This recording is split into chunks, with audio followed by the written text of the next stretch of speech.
సత్యము నుండి తొలగిపోయి అసత్యాన్ని సత్యంగా భావించి అసత్యంలో నడిచే ఆ పులుసుని పిండి తీసేయపోతే నన్ను, నా కుటుంబాన్ని, సంఘాన్ని పాడు చేస్తుంది. అది నాలో ఉంటే తీసే ప్రభు దేవుడిని అడగాల. మూడోది ఏంటి? వరల్డ్లీనెస్. వరల్డ్లీనెస్ అంటే ఏంటండి?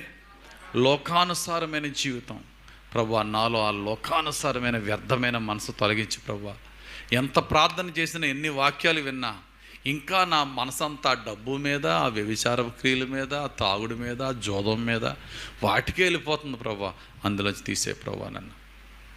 ఎప్పుడు తెలుసా మనం ఎప్పుడు బయటకు వస్తామో తెలుసా? బైబిల్ చెప్పినట్టుగా స్టార్టింగ్ స్టేజ్లోనే బయటికి లాగాలి మనం. ఇంగ్లీష్లో ఒక సామెత ఉంటుంది, నిప్ ఇట్ ఇన్ ద బడ్ అంట. ఏంటట? నిప్ ఇట్ ఇన్ ద బడ్ అంటే బడ్డింగ్ స్టేజ్లోనే. నిప్ ఇట్ అంటే లాగిపడే. నిప్ ఇట్ ఇన్ ద బడ్ అంటే అది ఇంకా బడ్డింగ్ అంటే మొగ్గగా ఉన్నప్పుడే నరికేదాన్ని. మొగ్గగా అది మొగ్గ వెళ్ళి పెద్ద వృక్షంగా మారకముందే దాన్ని నువ్వు తీసేయి. స్టార్టింగ్ స్టేజ్లోనే తీసేయి.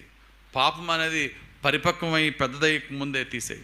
తీయకపోతే ఏమో తెలుసు చెప్పండి, ఇందాక చెప్పండి చూసారా, ఎంత పెద్ద నాశనం అయినా, ఎంత పెద్ద డిజాస్టర్ అయినా చిన్న పాపంతో స్టార్ట్ అవుతుంది. ఉదాహరణకి కయ్యేనికి హేబేలు మీద అసూయ కలిగింది. ఫస్ట్ ఏమంది?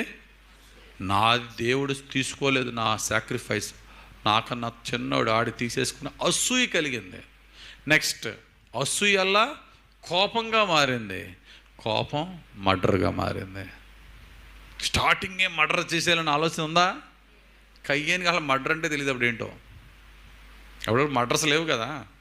కయ్యేనికి మర్డర్ అంటే తెలియదు. It all started with jealousy. అసూయతో స్టార్ట్ అయింది, కోపంగా మారింది, ended up with the murder. అలాగే ఏ పెద్ద పాపమైనా చిన్న స్టార్టింగే. ఏ పని లేకుండా ఖాళీగా ఉన్నాను కదా, మేడెక్కి అలా తిరుగుదాం అనుకున్నాను.